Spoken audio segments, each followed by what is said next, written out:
Here's an example of how we can use the convolution theorem to prove a different theorem. So the shift theorem we stated earlier, one of the shift theorems looks like this. So we can prove this to be true using the convolution theorem as follows. So the Fourier transform of the product of these two functions is equal to the convolution of the Fourier transform of the two functions with a factor of 1 on 2 pi at the front. The Fourier transform of f of x we're going to call f of k. The Fourier transform of e to the I k naught x is a delta function, delta k minus k naught. And the convolution between these two functions is given by this here, where now I've got the dummy variable kappa. Now, we can use the shifting property of the delta function to realize that this convolution is actually just the Fourier transform of k minus k naught, which is what we set out to prove. We've also discovered that the convolution of f of k with delta k minus k naught gives f of k minus k naught. So the shifting property of the delta function with the convolution also has a really useful sort of outcome here. Or expressed in time coordinates, we can write that the convolution of some function of time with some delta function t minus t naught is f of t minus t naught. Another example where we can use convolutions is to make things more real world. So we said previously that the transform of the cosine wave is a pair of delta spikes.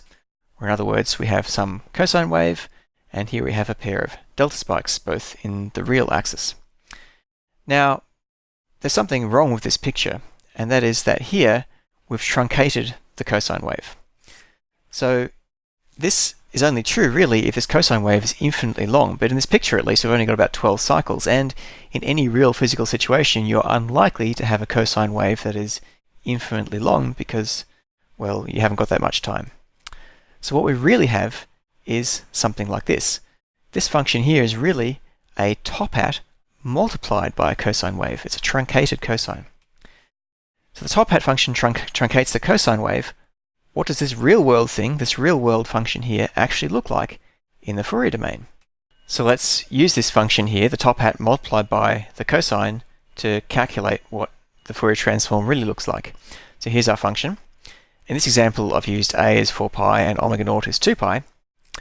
And the Fourier transform of this function here is now going to be, in the Fourier domain, a sinc function, which is the Fourier transform of the top hat, convolved with a pair of delta spikes. And we know the convolution with the delta spikes gives us a sinc function offset by plus omega naught and minus omega naught here. In other words, we have two sinc functions centered around plus and minus omega naught with some width given by this a on 2. So in other words, the Fourier transform looks like this. Rather than having a pair of perfect delta spikes at plus and minus omega naught, we've got these spiky functions with lots of ripples next to them.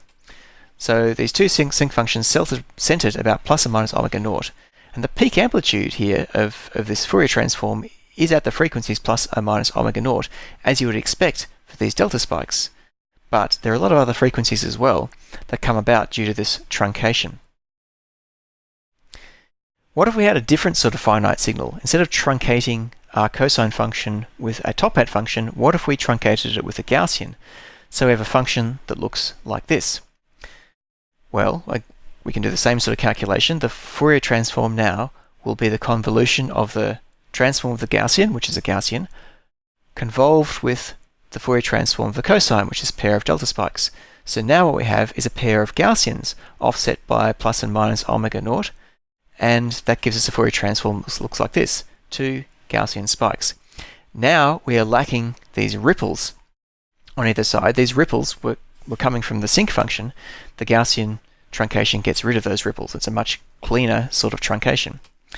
So we get two Gaussians centered about plus minus omega naught, and the smooth Gaussian truncation gives us fewer frequencies than that messy sinc function due to the top hat truncation.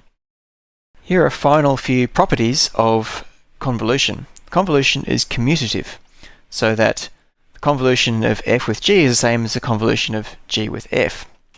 The convolution is associative, so if you have a convolution written out like this, where you're convolving f with the convolution of g and h, then you can move the brackets around freely. Convolution is distributive, so you have a sum of two functions here and you find the convolution with this sum, then you can take the convolution with these two things separately.